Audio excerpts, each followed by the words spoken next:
Well, when I start talking about the game and I start talking about the bigger, better, and more badass, those who've seen it really get the vision, and they see that the game is large, they see that the controls are improved, they see the overall experience is improved, and they see that it is indeed badass. There's more blood everywhere, there's more great weapon-specific execution moves, there's things like the meat shield, there's an expanded multiplayer mode, whereas there's so many different modes now and maps, and it really is the sum of its parts, and I think it's coming together to really be an 800-pound gorilla.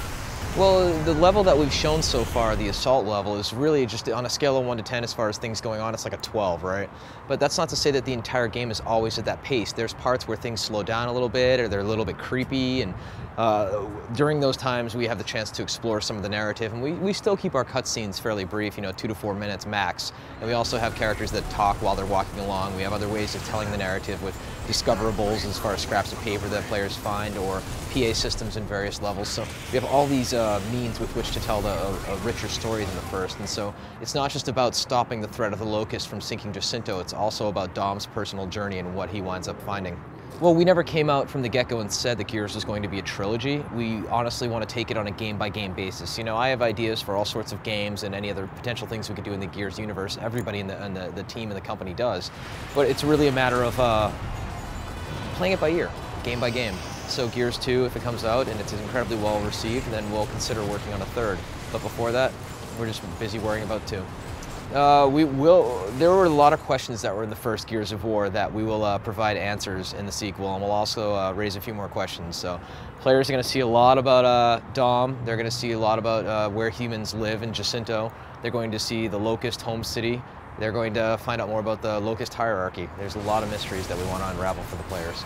We still have a lot of optimizations for the engine, but the engine is an ongoing project for us that we continue to improve, not only for us, but with our partners who are our licensees for Unreal Engine.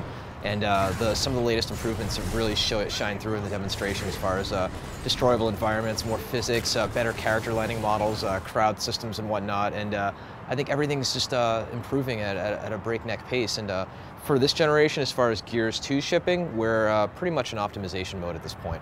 Well, in Gears 1 we had a very, very solid cover system, and we improved it with the title update so that Roadie Run was a little bit better. We also improved upon it in Gears PC, and in Gears 2 we're going to continue to cycle on our cover system to make sure that we have, hands down, the best cover system in the industry. And we have so many tweaks, literally hundreds of little tweaks as far as at what angle do you enter cover, and when do you do a SWAT turn, and how do you enter cover when you're roadie running and things like that, that I can't even list all of them, but regardless, it's something that keeps me up at night, and we continue cycling on internally on a regular basis. It's the A as an all move button has been expanded a bit as far as players, for instance, when you do a SWAT turn, you can interrupt that by pressing angle right into a roadie run, so you're not stuck SWAT turning. When you dive into cover, you can back off of the cover and you don't necessarily have to commit to hitting the wall, you can stop it mid-slide. So there's a number of tweaks that we're continuing to iterate on with the cover system. Players will be able to use the meat shield in multiplayer, so you will be able to knock your buddy down who's on the opposite team and take him hostage and crack his neck, or use him against his own buddies as a shield. Well, the first thing that happens when a player takes another player hostage in multiplayer is the body will decay as it takes damage. So the arms will start falling off, and after it takes a certain amount of damage, the player will have to drop it since it's not useful anymore. Or he could absorb like a boom shot with the body, at which point the body jibs in his arms, he's covered in blood, and he's like, ew, that was disgusting. The other thing that happens is when a player goes down but not out in the opposite team and he's crawling around, once he's grabbed and taken as a meat shield, the player is considered dead and he goes into the spawn queue. So you're essentially carrying around the husk of the guy, and he could respawn and conceivably shoot his own body. But that's one thing we didn't want players carrying other players around forever.